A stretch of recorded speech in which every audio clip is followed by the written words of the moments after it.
pago hay un ranchito sobre la loma ubicado, de blanquísimas paredes y naranjales rodeado.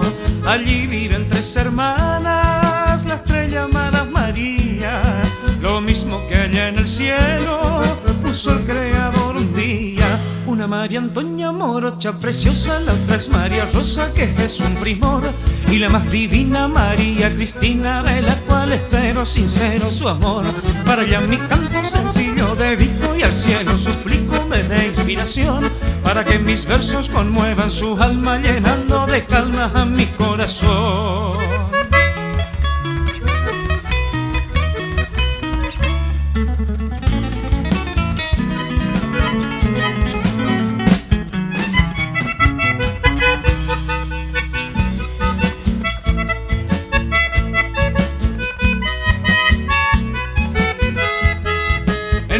De clara luna siempre se sabe escuchar de lejos las serenatas que allí le van a cantar. Muchos allí van buscando la esperanza de un querer, pero el hombre de la suerte, quién sabe quién ha de ser.